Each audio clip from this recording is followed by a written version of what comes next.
Hello and welcome to another episode of Fintech Focus TV with me, Toby Babb. This time it is another episode of The Debate.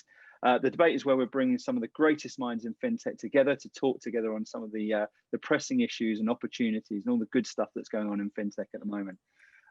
We've been talking about this one for a few weeks now, and I am utterly delighted to have this crew together because it is it's 5 companies that I think are absolutely exceptional. There's a lot of synergy between them and a big problem which is being solved, and everything in between. So really excited to welcome and introduce the teams now. And speaking of introductions, let's go through it. Mike, I'm going to ask you to kick off, and then I'm going to snake round the screen there afterwards. So Mike Powell, the floor is yours. Hey Toby. So hi everybody. Mike Powell. I'm the CEO at Rapid Addition.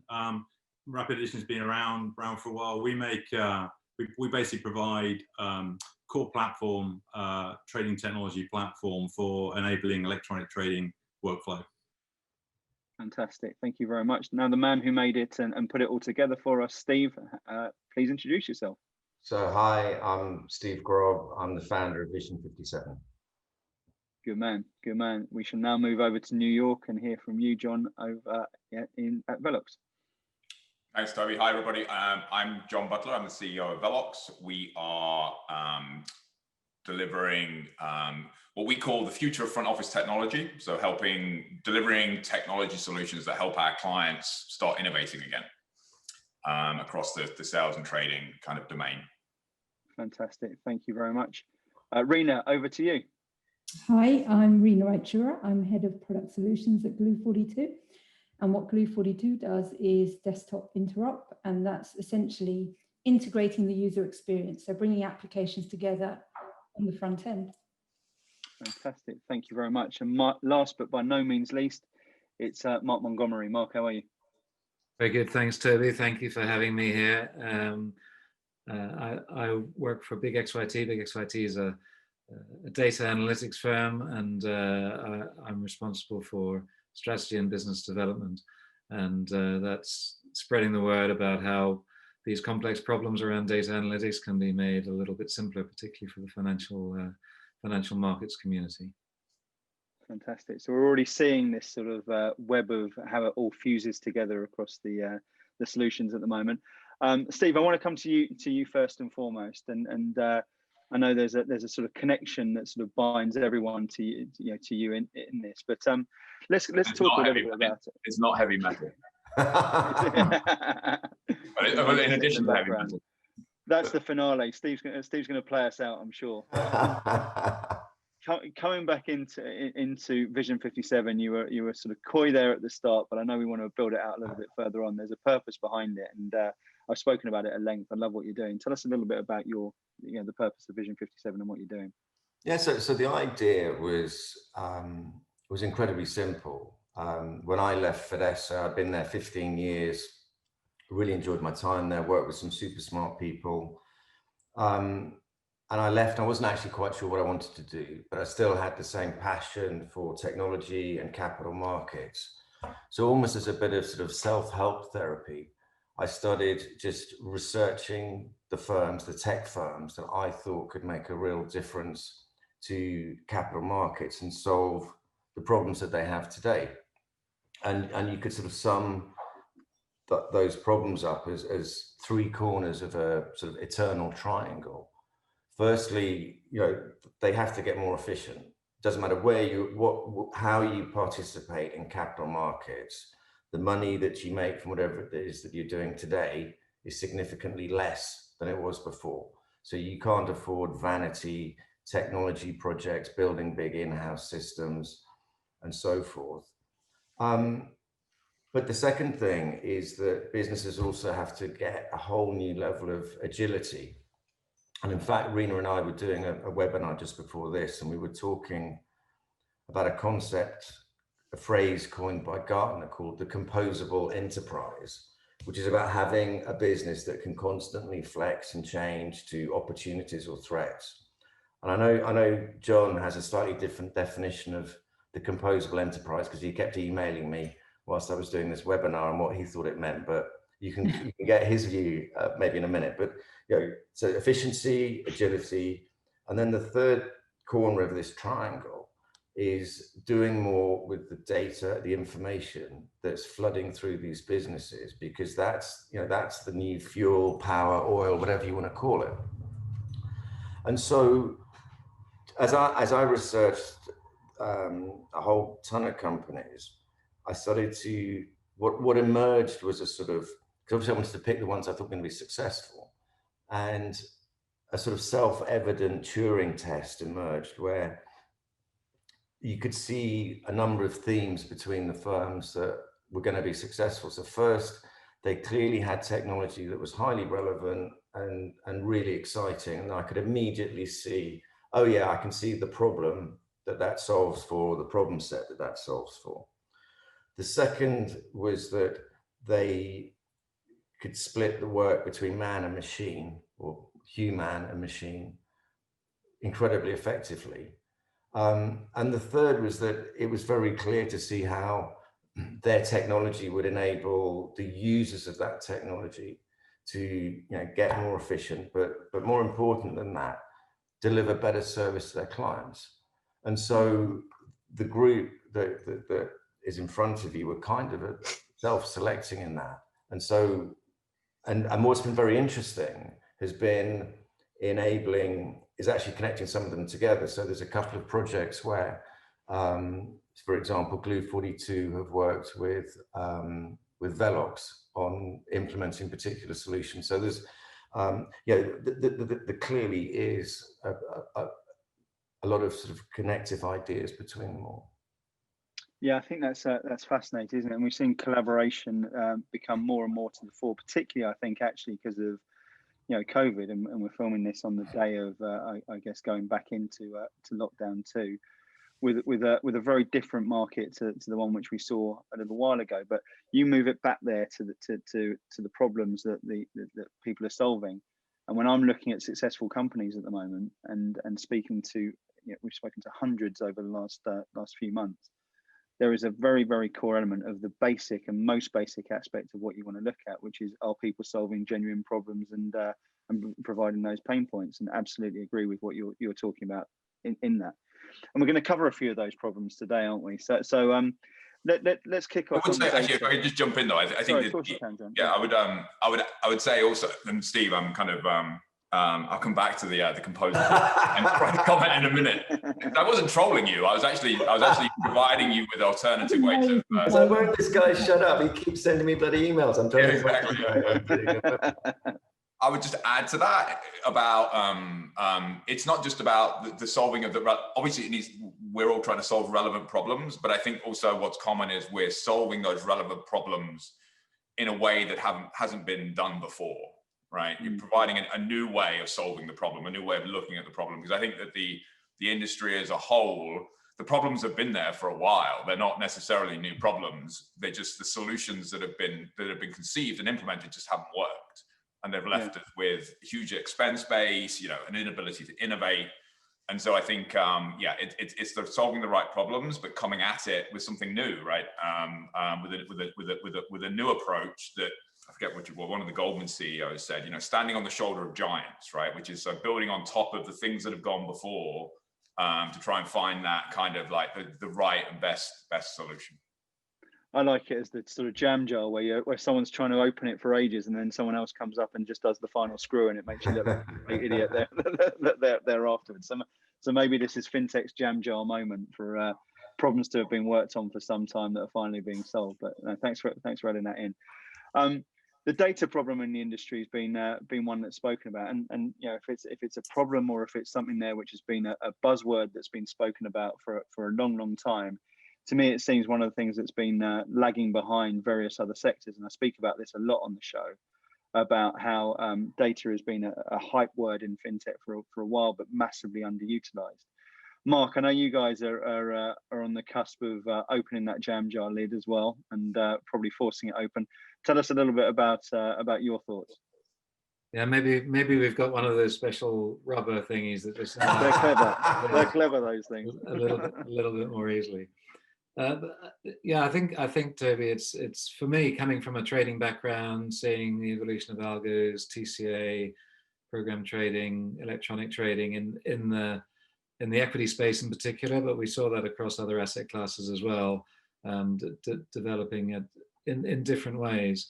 It was really interesting for me to meet the guys at Big XYT when I left Barclays, because there was a large organization that was doing a lot of things well in a very competitive environment, and yet by its size and its nature, it runs into challenges. And one of those big challenges is data.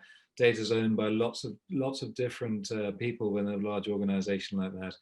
And what we've seen at Big XYT in moving from a consulting role into a data analytics role is that different components of the services offered by, whether it be banks, exchanges, sell side, buy side, hedge funds, can effectively be deferred to a firm like ours. And Steve referred to data being the new oil, and of course, who do you trust to do the refining, and what's the refining process? Because it's all very well, as we've seen with fragmented European equity markets, to think you understand what you're looking at, but our normalization process and the time we spend on doing that would probably indicate a different story. If you don't get it right, let's say you're participating in a strategy in the marketplace where you want to be 10% because you want to make progress in the order, but you don't want to have too much impact. 10% of what? Is it total trading? Are you including all the over-the-counter trading? How do you address that fragmentation? How do you make sure that when you're trading in a particular marketplace, you're exposing yourself to the right liquidity sources without necessarily disclosing your intention more than you absolutely have to? So all of those components go into the pot, and what I think we've been able to demonstrate is that having a tick database is no longer a USP for a broker dealer or a bank. 5 years ago, they all invested heavily in these plants.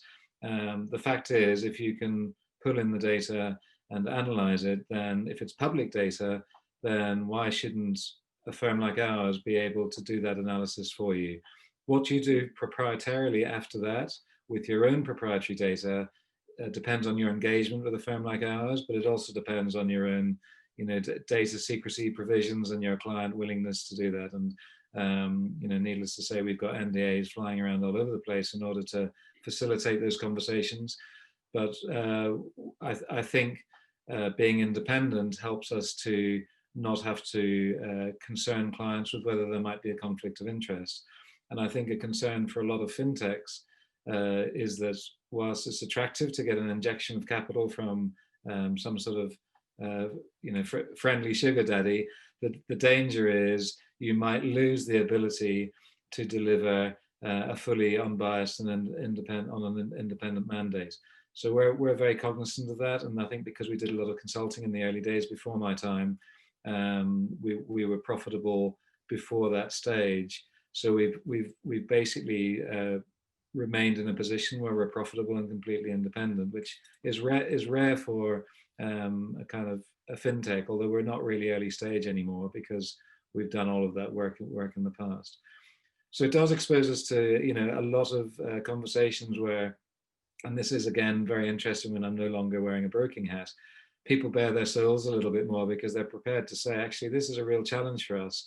And then we see themes developing across segments of the market, and we can design products in a nimble way to try and address that and meet those needs.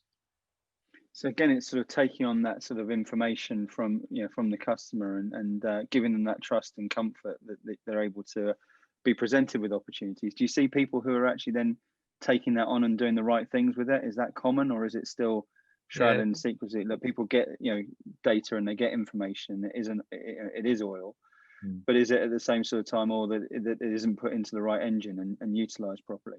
How often do you see that? Yeah, I mean that's a nice analogy. You've really got to have the commitment to do it. To take the sort of oil and mechanics analogy. People, a lot of quants we speak to want to drive the race car as well as preparing the suspension and the engine and so on. We do all of that for you. We kind of deliver you a car, and all you need to do is concentrate on your racing line around the track. Now, whether you want to drive at 30 miles an hour and not get the full, the full experience of driving at the limit or seeing where you go to, if you change direction a little bit, is up to you. I think a lot of people out there feel really bad that the data is costing so much, so they like to complain about it. But actually, when you give them the tools to analyze, a lot of it is box taking. A lot of it is going to, I'll do this much because the regulator expects me to, or my compliance officer expects me to, and my CEO needs some MIS reports. But not everyone. If you're a trader in a multi-asset desk in a relatively small fund, you haven't got the time to be trying to make your processes better by looking at TCA analysis. You're just about treading water to deal with the different types of tools that you've got available. And I think that's where a lot of my colleagues on this call probably come in, because some of that ability to leverage technology to multitask and entrust some of the things that used to be manual functions to an automated process comes into its own. But I'll leave that to my colleagues here to give some examples. That's the good stuff. We won't do spoiler alerts there. No. Sorry, Steve. The other thing that I'd add, having been an observer of big XYT, even when I was at Fidessa, I was really excited with the firm, is that this whole concept of best execution that came out of MiFID and everything has been talked to death. And yet, actually what it's moving into now is a world of delivering execution consulting services. And because you can charge more for that. And the only way you can do that is if you can really demonstrate that you're completely fluent with the data. And the other thing that I've also noticed is that this isn't just a trading problem. It's a real world problem too, because you've got corporates that are trying to understand moves in their share price, are trying to do buybacks or whatever, and need to understand the execution quality that they're getting. And so it's been interesting to see how Mark and his colleagues have kind of extended the reach of their business into a number of new areas that I think are really interesting. Yeah, absolutely. Yeah, I mean, a couple of things just to mention on that. Things like volume profiles for stocks. People used to, when you're trading VWAP, whether you believe that that's the right benchmark or not, a lot of people will look to get an average price on the day because there's less chance of them getting it wrong by doing that, and they don't have a strong feeling on taking the risk on the upside. So in order to do that, you need to get a historical profile of how the stock's traded. Every stock's different, but they all observe a similar sort of volume smile throughout the day. Now, we can generate that, allowing for high days and holidays. We can look at big index rebalance days, this sort of stuff that was very much in the realms of the investment bank saying, our algo is unique because we can spot this stuff. It's pretty close to being commoditized now, and that's not to say that we can't help the banks do that. They can outsource that function to us, and then they can concentrate on adding additional value with their own tools. And a lot of our clients see that their quants are spending 30% of their time normalizing the data. We're doing that already. And another example, to Steve's point, is the algo wheel. Everybody's trying to improve the process of using different brokers for different purposes, and that's becoming an automated wheel process. But you have to be a little bit careful what you wish for, because if you demonstrate that you've got an algo wheel and show your clients that they're getting the benefits of that, what happens if that client says, can you tweak this for me or tweak that? Well, the answer is yes, of course we can. But under the hood, you suddenly can't give every client complete flexibility on every component of that, because something could be taken out of your control. What if you're sending it to what if you're sending the order to Morgan Lynch or Goldman Stanley, and suddenly they cut you off as a broker? How do you then justify to your own client that you've still got the flexibility? So we mustn't lose sight of the fact that things can change beyond our control when we're using other people's services in part of that process. Heard a lot about those Goldman Stanley lot. They're got a lot to answer for.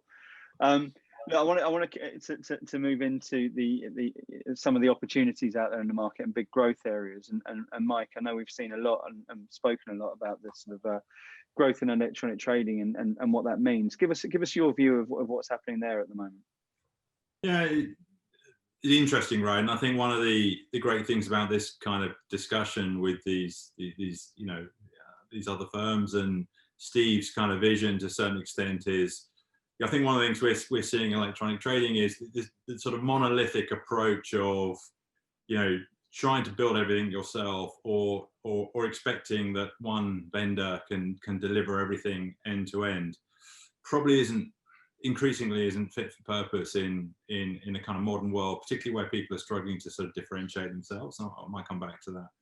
And I think what's exciting about the firms represented on this call is, the ability to kind of mix and match best in class components to really build something that is fit for purpose and future proof, and can kind of give you increased agility. I think that word was used earlier on, which is kind of key, because I think it's one of the things, particularly with bigger firms, that they really struggle with. And in a world where there's been tsunamis of new regulations, and sort of 80% of people's time and probably 90% of their budget is sort of focused on trying to respond to change management that's put upon them.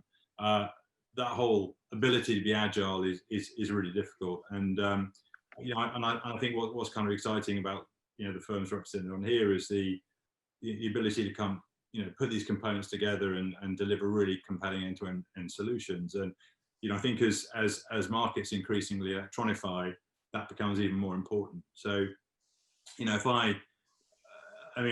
equities or some of the more liquid markets, exchange delivered markets, have been electronic for a long time, but I think that world has continued to change. They've also almost been a victim of their own success in terms of margins have got very thin there. So one of the key things going forward is how can you make that as efficient as possible.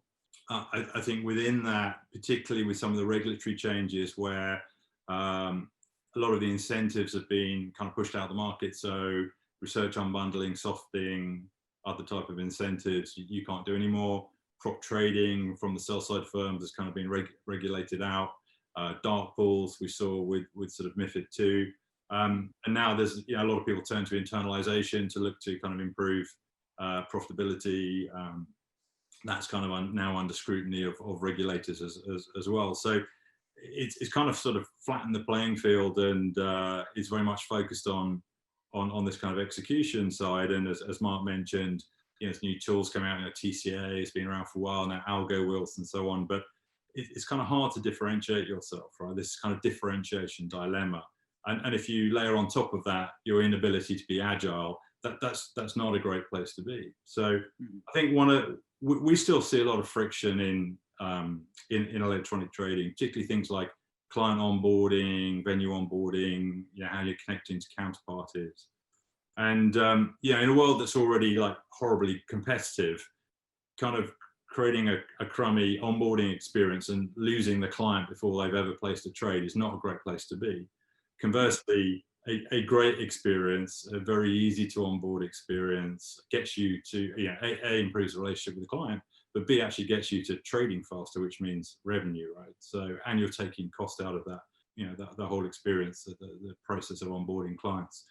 So I think connectivity is a really key part of it. And as I said at the beginning, we're kind of this platform technology company, but very much around kind of connecting and managing the flow of electronic messaging, so particularly transactional messages, but at that kind of high performance, high volume kind of middleware layer, where we kind of onboarding clients, we're connecting you to venues, but then we're interfacing to the kind of systems, applications, and so on that kind of creates this ecosystem. And I think that one of the key things that technologies increasingly need now is this the technical openness, so the ease of use of your APIs, how extensible they are, and so on, but actually also philosophy of the company. So how open are you to partnering?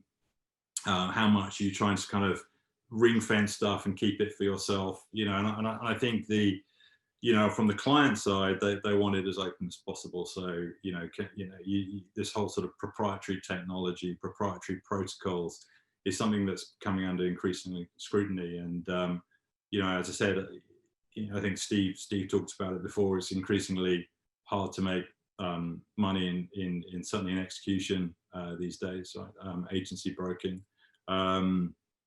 As other asset classes electronify, they'll become more transparent. There'll be tools such as TCA and so on being rolled out on top of those. So if you're going to maintain this kind of legacy cost base in a world where revenues are potentially declining, it's not a great place to be. Margins are getting crushed, and potentially one of the outcomes of that is you just get this sort of whole consolidation in the industry, and you're left with just a number of large players, a smaller number of large players. And I think that's healthy for everyone. It doesn't help competition. I think that's really interesting, because it used to be that you made money in this industry out of opacity, and that your client didn't really know whether he was getting a good deal or not, or what the real prices were. And as everything's electronified and with the regulation, you got the pockets of opacity are increasingly small now. And so the only way you can make money out of this industry is by efficiency instead, and by openness and working with other partners. And I think, Mike's right that it's the firms that, have that new philosophy are going to be the ones that win. Yeah. Efficiency is absolutely what we're talking about there. You mentioned agility beforehand. You mentioned sort of collaboration, or we have done.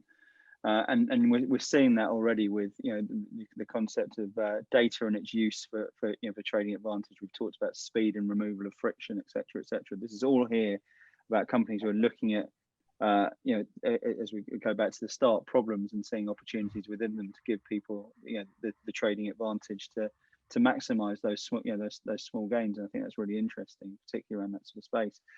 And there remains a lot of legacy technology out there, and it's causing Jon, I think you've spoken recently about the sort of, you put this stat over to me yesterday. The average capital markets desktop is 15 years old, which is extraordinary to think about. And when we look at all of that sort of area and think about what opportunities are there in there, we're going to talk about desktop interoperability and server interoperability as well, which I always struggle to say. And just to nail that point, imagine if you were using consumer technology that was 15 years old. Exactly. So imagine if your cell phone was 15 years old, or your iPad probably wouldn't even exist. People would say, people just would not accept that. And that's why I think we need to be on this mission to open people's eyes up. Why is it that in trading and capital markets, it seems to be able to get away with stuff that simply wouldn't be, that simply would not be accepted in any other industry or walk of life?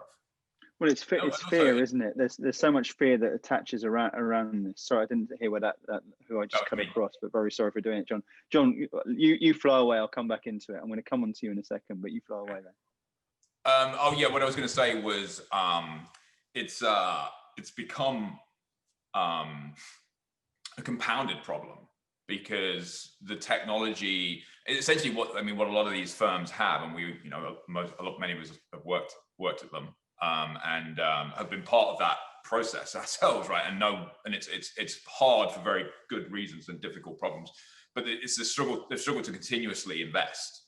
And so, new systems get delivered, and then they just start aging immediately, and it's almost, and so struggling to continue to invest. But the problem is, it's been so long now that the kind of energy and the effort and the money you need to put in to change to get to something new has also become incredibly big and incredibly risky. So you have this kind of double whammy, right? Which is that you're running on technology that's 15 years old, and the cost of like the rip and replace to kind of replace it with something else is enormous. And it's beyond, in a time frame perspective, right? It's beyond, the kind of the time horizon. A lot of the leadership, people who are in leadership positions who are trying to make those decisions. I think, one of the reasons that Velox exists is because of that, that duality, right? Which is, coming back to the point I made at the start about trying to solve problems, but in a new way, right? Yeah. I mean, what we're trying to do at Velox is it's not enough to be able to say, here's a nice, shiny, new trading system. The problem is people just can't get to it, right? It's such a big lift. The new technology, they just can't adopt it, right? And so I think one of the things we've been focusing on is how do you provide clients not only with this modern future, this futuristic platform, but you have to provide them with a way of getting from the old to the new. Yes, we deal with this kind of bridge, this bridge concept that basically takes you on this incremental kind of modernization journey. That's been the difficulty, hasn't it? It's that sort of, for want of a better and less patronising sort of commentary, it's hand holding, isn't it, to allow people to do that. And to me, and look, you guys are all far closer to it than I ever have been. But the sort of fear factor of that exists in banking of making the wrong sort of decision and moving away from things and legacy has always created the problem. Procurement processes compound that as well. We'll come on to that again in a second. If I could just add one more thing. Of course you can. Yeah. I mean, the other thing as well is it's important for people that are watching this and who aren't as close to it as we are. There are other examples in other industries, right? Like, the age of the software that air traffic control runs on, for instance, right? It's more than 15 years old. And it's because, like, sales and trading is the same. It's because these are actually, if these things go wrong, it's not only inconvenient, it's an existential risk for the firm. Yeah. I worked for many years at Goldman and we were responsible for some of these functions. And if Goldman couldn't make its payments at the end of the day, there's a problem. If it couldn't trade going into the Russell rebalance, it was an existential risk to the firm, right? And so, same as with air traffic control. And so it's a really difficult problem. These things have to change, creates risk. There's a huge incentive to kind of trying to find a way to kind of not have to touch that right now. Yeah. No, I absolutely agree. We've been talking about the desktop side and desktop interop. I'm going to shorten it because it's easier for me to say. So desktop interop. Thank God for that. Itself. Reena, talk to us a little bit about what it is and where the opportunities are there as well, if you would. And thanks for being so patiently waiting down there as well. Exactly. It's like can't get a word in edgeways. Yeah, desktop interop, it's, in one sentence, it's a simplification of user journeys across applications. And what you're essentially doing is allowing applications to communicate with each other. And as Jon mentioned, some of these trading desktops are like 15 plus years old.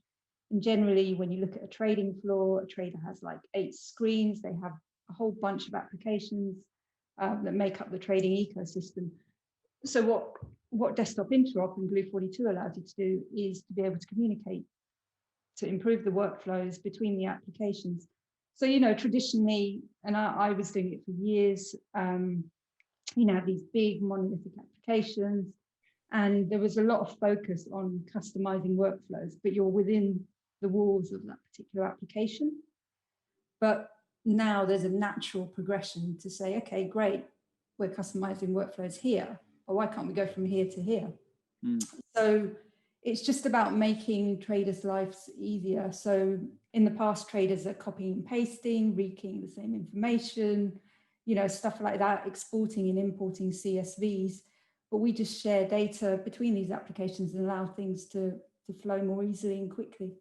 And the thing that's interesting about that, Toby, is it actually makes those applications better in themselves.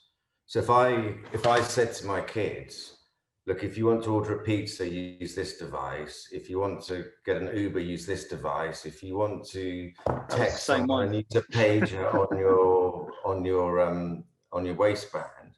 They'd look at me as if I was mad. They expect everything to work together. And Gmail is Google Maps is a better application because of Uber, and vice versa.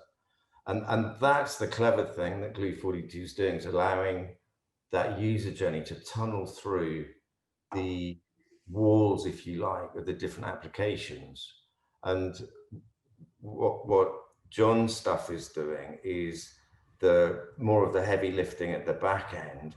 So you could think of it as like throwing a mesh over a bunch of these different old servers and suddenly creating a whole new data fabric that these new Glue42 powered applications can plug into.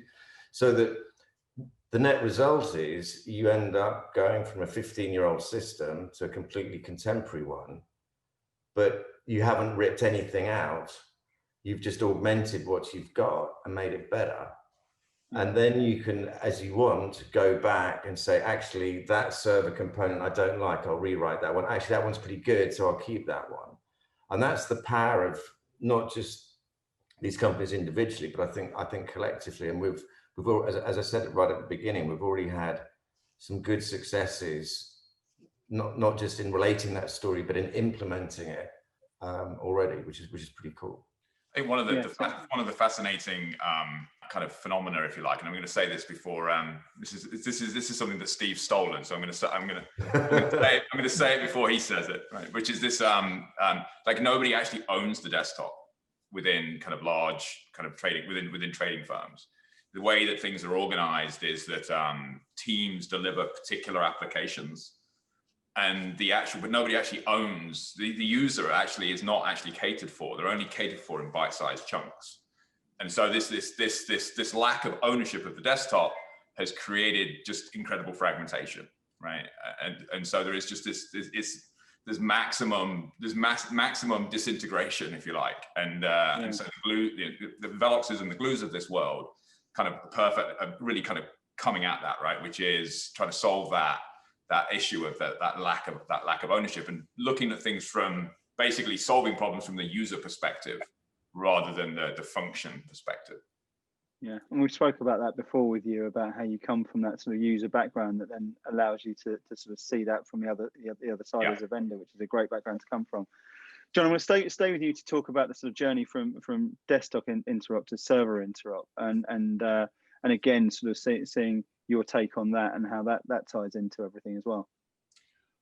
And I think of desktop interop and server interop as two sides of the same coin. And if you're a client, you need both, right? And I think I'm drawing on a lot of the things that have already been said, and what Steve has said in particular. What we're doing at Velox is providing a bridge from current systems that people have to something that's better. And we do that through making, one way we phrase it is making multiple old systems perform like one integrated new one.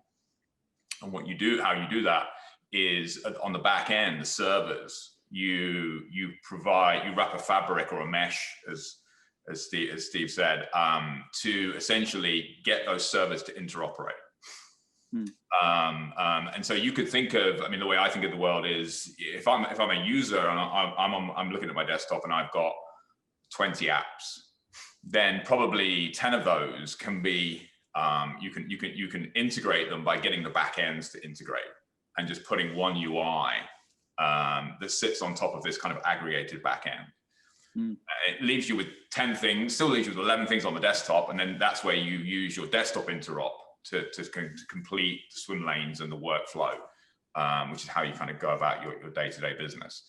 But this notion of server interoperability it's a technique that is allowing clients to incrementally modernize, but it also gets into and we've talked about it a little bit before, and what Mark was saying, it gets into kind of one of these other problems that has emerged, and kind of something that we just missed over the years of building within capital markets, is the role of data, and that essentially so much inefficiency, whether you're writing code, writing software, or whether you're trading, so much inefficiency comes from data, and the fact that the data that you need is it's like water everywhere, but not a drop to drink. It's everywhere, but it's very hard for me to use it, efficiently, right? And so server interop, in addition to providing a bridge, it's also about ensuring that you're building applications that are able to aggregate in real time all of the data that you need into one place, so that you can analyze and then act on it efficiently. You know, that it's basically it's enabling data centricity, and through data centricity, it makes it easier to monetize data. And if you look at the way that people made money in the past versus the way people make money in the future, the opacity, you know, was the way that it used to be. But in the future, it's going to be more about insight, right? It's going to be more about, I have better insights than the competition because I monetize my data better than you do. And so that server interop capability is always going to be needed, because it's basically this, it ensures that you're always able to integrate in real time all of the data you need into one place. That actionable insights is so critical, isn't it, into what we're talking about. Mike, I could see you scribbling notes there, and I'm keen to find out what. Let's bring you back. Let's bring you back into shopping it. List. Yeah, exactly. Nearly Christmas. Milk. Yes. Yeah, exactly. You've been good this year. I wanted to pick up on the conversation between Jon and Steve, and I think this change and this sort of risk thing is so key, right? So I mean, look, you know, topic du jour, right? COVID. There's a way to stop everyone getting infected. Is like everyone just lock themselves at home and don't go out, right? Ever, right? And guess what? No one will get infected, right? But you know, there's consequences of that. You know, the economy falls over, and I think that's a good analogy for banks, right? You know, and the trouble is you have, you know, kind of a lot of ops people who are very, very risk adverse, and you know, as Jon was alluding to, you know, running capital markets is like open heart surgery. You got, you know, 24-hour trading. You're really worried about what you touch, whether it be rolling out systems or whether it be just simple change management. And there's a ton of that on everyone's plate on a daily basis. So how do you deal with that? And I think, you know, for modern technology companies in the fintech space, it's incumbent on them to actually tackle that head on and really kind of build into their solutions, you know, a way to make that easier, a way to de-risk change, and therefore by doing so make firms more agile. I mean, we do a lot of work around things like creating virtual environment, automated testing, full kind of Git audit trail, and I'm sure things that, you know, these other guys are doing. And you just have to take that fear factor away from people actually moving, because you know they buy the sizzle and, you know, it's like, great, oh yeah, great, you know, it really sounds brilliant what you're doing, love it. But to actually take that leap of faith and implement it, and I do think that's one of the things holding back a lot of firms in our industry. But at the same time, they can't afford to hold back, because they can't sustain the cost base. We're moving into potentially we're already in the middle of quite a different work environment where we can't all get together and sort of meet up and so on. And plus the world changes, and you have new players, you have innovative people in the market, and you can't stand still. And it's kind of the perennial dilemma of certainly the larger firms in capital markets, which is this sort of balance between, I need to go faster and be more agile, but geez, you know, I don't want to touch that thing in case it falls over because it's the end of the world, and it's a big issue. It is. And so what's the solution? How do we? I mean, we pointed towards it so far, but I want to open up the conversation now and invite everyone in. It's we're talking there about fear effectively and high consequences and high stakes work. The solution may well be exactly what we've been talking about so far, but how does that get encouraged, and what fuels the adoption? I'd be interested in what the other guys think, but there's a couple of key phrases in all this. The first is the idea of rip and replace has gone, so people have to find something, another way, a more incremental way of changing that de-risks and also provides measurable, definable ROI every step that you take. And all these firms enable customers to do that. So there isn't a, hey, throw everything away and buy our thing. They all can show their customers a path to get to nirvana, but in a series of discrete steps. And I think that's what Mike was alluding to. But I think the other thing that, you know, Jon and I have talked about a bit in the past is, you know, products like Velox don't just solve the problem once. but they solve it permanently. So you're now on a permanent path of incremental innovation. And I think that's incredibly powerful, so that whereas you've got this sort of widening gap between the age of your technology and its relevance for trading as markets change, with these sorts of technologies, you can close that gap, but then keep it closed. And I think as firms understand that this stuff can be done, and it can be done incrementally, then change starts to happen. And the simple fact is that whatever happens in the current environment, we're all being accelerated into new ways of working, whether we like it or not. And new ways of communicating, distributed working, everything. And stuff that we probably would have been doing in 10 years' time, we're going to be doing in 2 or 3 years' time. So that need for composability, agility, whatever, is going to reach a screaming point if it hasn't already. And so to some extent, I'm not even sure if it's a valid question, because I don't think there's a choice. Yeah. Other than pack up and go home. Mark, you're up.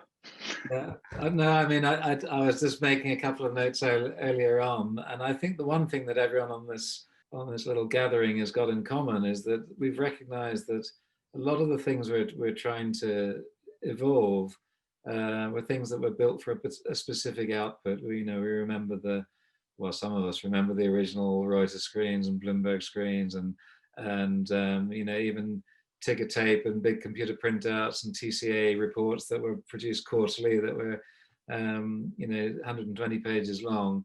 I think all of us are building things for multiple purposes now, not for a specific output. So we're not thinking, let's look at electronic trading in a specific instrument at a particular time. I mean, I remember back in the day, around about the time I first met Steve, we would talk about a crossing network, that really, if you've got an instrument, a direction and a quantity, it doesn't matter what asset it is.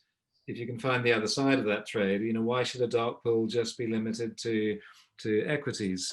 But still nobody's managed to do it, because there's clearing and there's other components that.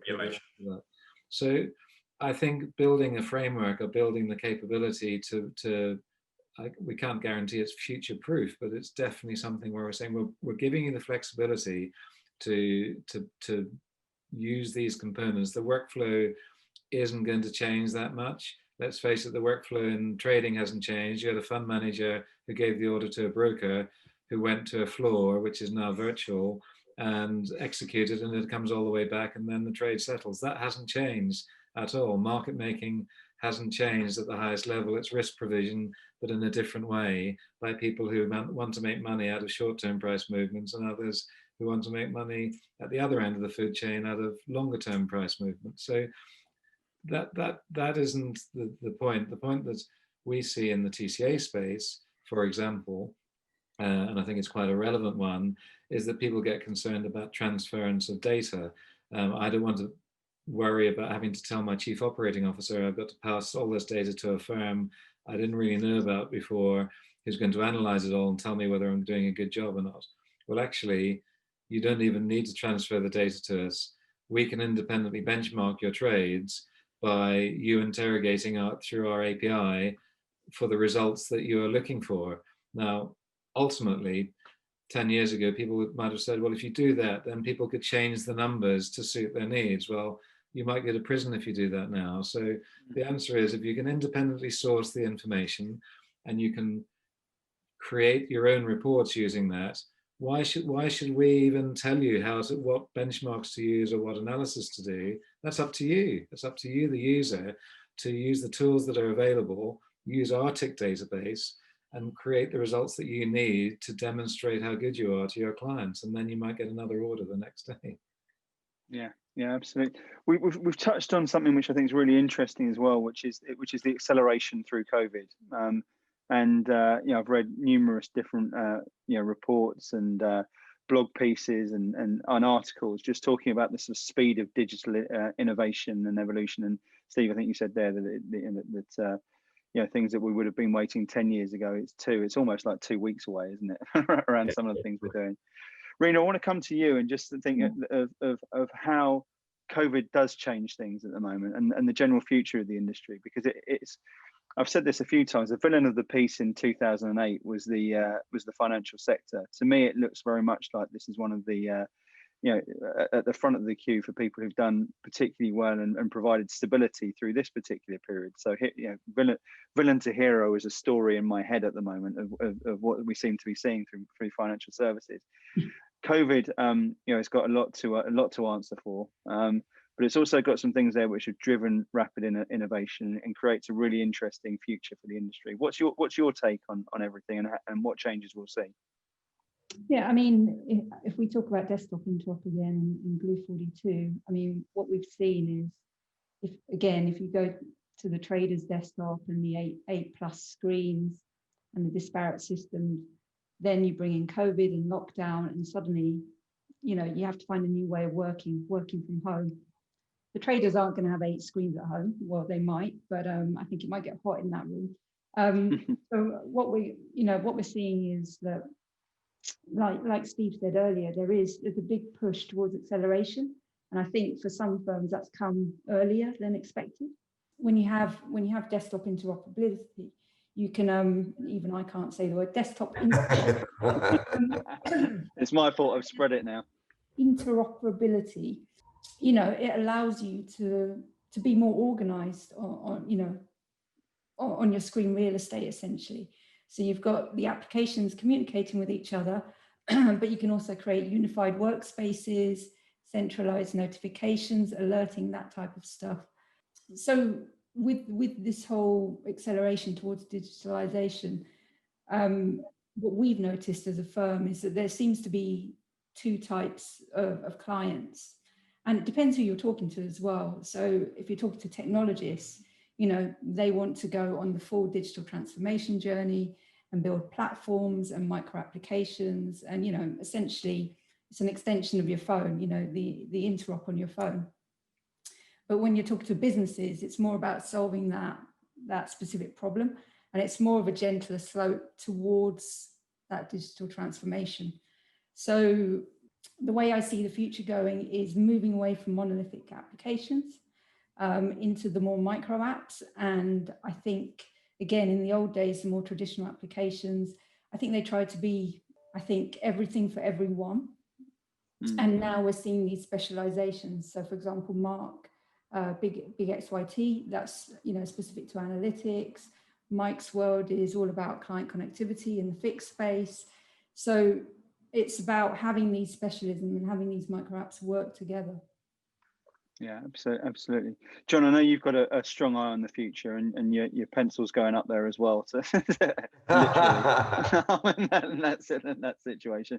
Tell us a little bit about your thoughts on it. Actually, I was. I'll come back to that. I wanted to just go back to the previous point about the role of enabling incremental modernization, right? So basically getting away from kind of rip and replace. And I have a bit of a kick at the moment around the role of people problems in technology, because I think they don't get enough airplay, to be honest. And I'll be politically correct and say within large organizations there is a natural tendency to have a negative selection bias, which is basically and so you could argue that to get ahead you need to screw up less than everybody else. Right? Sound familiar? And so basically that is what then that leads to this kind of like risk aversion, right? Because like the downside of messing up a big project from a career perspective is just greater than the upside of getting it right? And that's and we can argue about whether that's whether that's solvable or not, whether it's just a fact of life of having large groups of people compete and work together and get measured on things that aren't really measurable. But that's one of the reasons why change ground to a halt, right? And so I've always kind of had this notion of like the universal speed limit, right? There's a universal speed limit for change, right? Which is, there's the speed of light in physics, and in change in investment banks, there's a universal speed limit around change, and it's kind of about 6 months, right? And so we have to help capital markets and banks evolve. We need to be able to allow them to deliver modernization and change in 6 monthly chunks, right? Because then whether the people problems resolve themselves or not, it becomes a risk that people are willing to take. So, I think it's just an interesting kind of, there's always these people problems, they always have these strange and very powerful impact on things. Yeah, I mean, in terms of the future, I think Reena pretty much said it, right? I mean, I think COVID, I've spoken about it before, right? Which is, everybody knows that they're underinvested in their sales and trading and front office infrastructure, and everybody's terrified about when that, everybody knows that they're not going to go, it's not going to work forever, and at some point, they're going to need to bite the bullet. A lot of people it's virtually impossible to ignore that fact through COVID. I think everybody has been faced with the reality of their ability to innovate, right? Their ability to be agile, their ability to, we see it with our investor and our investor and the companies that that they look at, right? I mean, COVID has been about, okay, I have a business model, and now I need a new one, right? And if you're in capital markets, right, that's a technology problem, right? Can I kind of reinvent myself really quickly? And can I do it and you're doing this in an environment that is already incredibly pressurized in terms of cost, right? In terms of profitability. And so it's not just a question of can you actually operate, it's can you operate efficiently, right? And so I think that's one of the silver linings of COVID, right? Which is, I think it's just going to, as Steve said, there's no other choice, right? But to kind of bite the bullet on these things. And so I think it's actually going to be helpful in some respects. The other thing I would just also say is it's just been great to see just the adoption of things like this, right? A video technology, and I think you've seen this massive, and maybe this is the way it always is. If you look back at how progress, it happens in these steps, right? But I mean, I living abroad, I've been FaceTiming with relatives on joint calls for 15 years. And finally, we're now using it in the workplace, and so that's also that's also a big benefit. Absolutely, Steve, you were just going to join in there as well. Yeah, I was just going to add to what Jon said, that that breakthrough, I think, does come when you have these sorts of crises, but it's about having a structure that enables you to constantly innovate and re-innovate, because that's really what the future is going to be about. It's not going to snap into one form and everyone says, "All right, I'm done with that now. I can wait another 15 years before I have to worry about this stuff." Yeah. And it was really interesting, over the summer, I was working on deals with these guys. It's conversations that we had going, January, February, March. And suddenly it became almost impossible to get a hold of the COO or the CIO of a bank. I said, "Look, don't talk to me about this. I'm trying to get all my workers distributed through, working from home, security, everything else." But that's changed now. And all these deals are dropping in, as people said, where they've worked out that actually having a distributed workforce is, in some ways, has some advantages, not least of which in the cost of real estate. And they're now saying, okay, this new flexible way of working needs to be reflected in my technology. So we may look back at all this and say it took something as dramatic as that to break our industry out of its sort of habit of doing nothing, of making a lot of noise and huff and puff and actually doing nothing. And now what I'm seeing is firms are actually doing stuff and are creating these nimble organizations and are going to get the benefits from them. Yeah, very much so. I'm conscious of time, but I want to hear the thoughts of Mike and Mark on this as well. before we wrap. Let's start with you, Mike. Yeah, it was interesting your comment on sort of banks villain to hero. I'm not sure the way around was it? It's villains to heroes, right? We're getting it the right way around. Yeah, I'm not sure we get the Guardian to carry that headline, but ironically, I agree. I think financial markets have never been so important. We've got record levels of government debt. You've got huge corporates having to restructure their finance, it's a really important time for capital markets. And let's hope the legacy technology is up to the stresses and strains that's on it. We've talked about some of the interesting impact of COVID on remote working and some of the taboos it's broken. And I think Steve briefly touched on this point around for banks that are struggling with ROE, maybe getting rid of half their prime real estate costs is not a bad thing. But I think there's a couple of other things. One sort of sign of caution around, and another positive.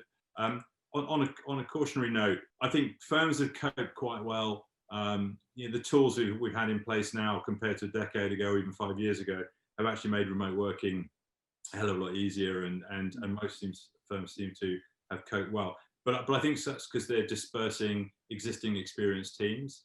I think one of the big challenges is how do you bring on talent, integrate it into your organization, train up young talent going forward. And I think firms will have to have a very different kind of learning culture in terms of how they approach that, because at some point they're going to have to refresh their workforce. And I can imagine as a young graduate coming into a big organization where you don't know anybody and you're sort of largely working from home, that's going to be a huge challenge. And so I think people really need to think about that. But on a more positive note, and it kind of comes back to this whole agility thing, I think one of the other taboos that's been broken, as well as remote working, is I really see cloud adoption accelerating now. I think we went through over a decade of people really dragging their feet and kind of chucking all sorts of excuses around security, latency, blah, blah, blah.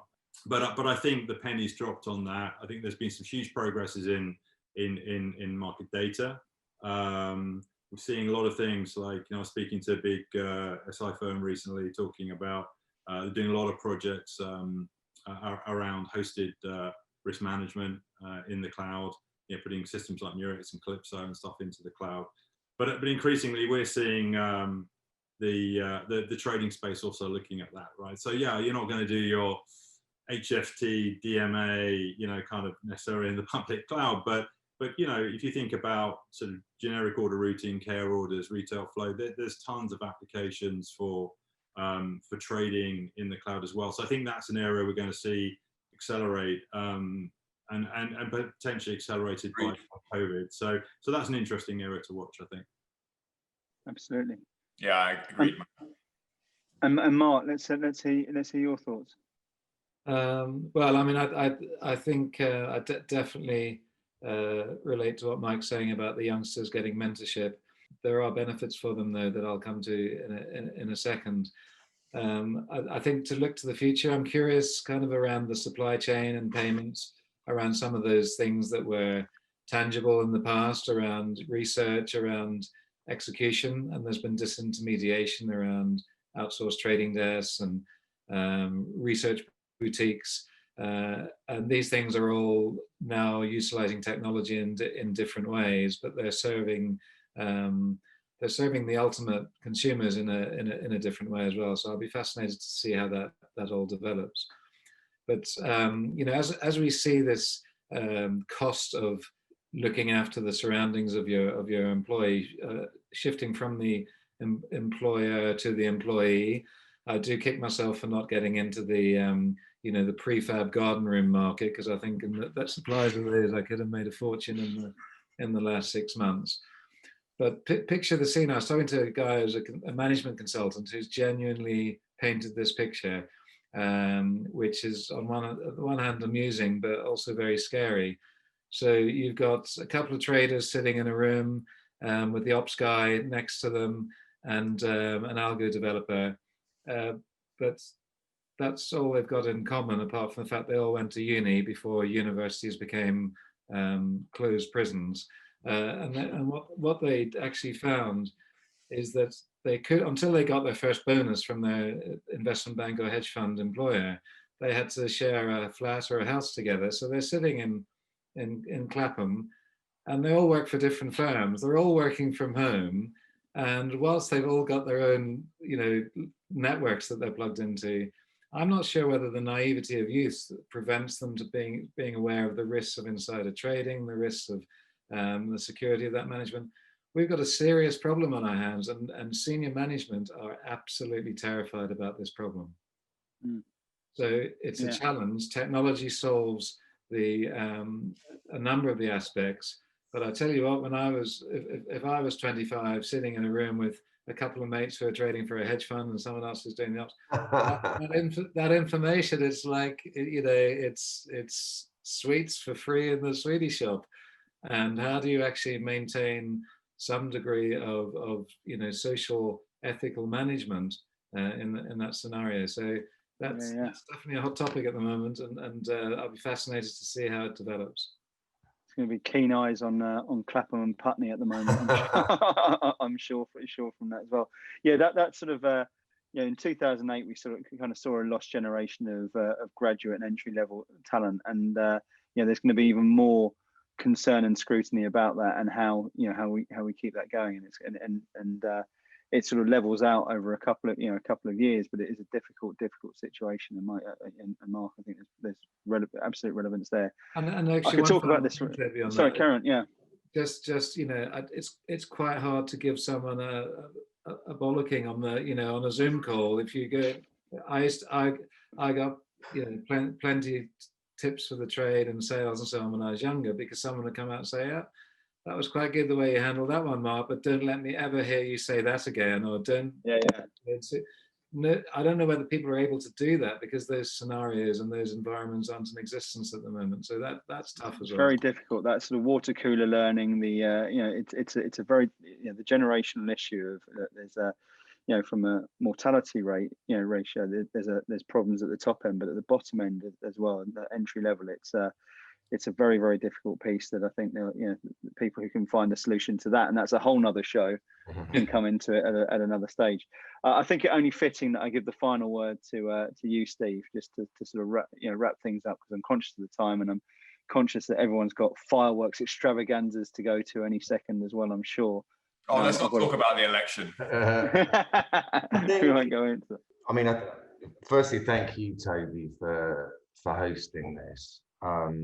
I think it's great the work that you do, sort of over and above being a recruitment firm, which is the sort of the day job that you guys have. And I think putting hopefully quality, relevant information back into the community is really valuable. But as for this session, I hope that anyone who's watched it will see that the world really is changing, and it's going to be firms like the ones that have appeared on this show that are going to be at the spearhead of it. And whilst I think there's some scary turns around the corner, I think I feel more optimistic for the right fintech firms than probably I ever have done, because I think now is their time to break the glass ceiling that's perhaps existed up to now. What a great way to finish it off. Now there's the time to break the glass ceiling. There's the headline that I've been waiting for to push this out into the marketplace. Guys, it's been an absolute pleasure. Thank you to all of you for real education again this evening, and I genuinely appreciate it. Thanks, Steve, for putting it together. Thank you, Mike. Thank you, John. Thank you, Reena. Thank you, Mark, for a truly entertaining conversation. Thanks to everyone. Great stuff. Cheers. Thank you. Bye. Thank you all. Thanks for watching, everyone, and we'll see you soon on another episode of FinTech Focus TV. Thanks a lot.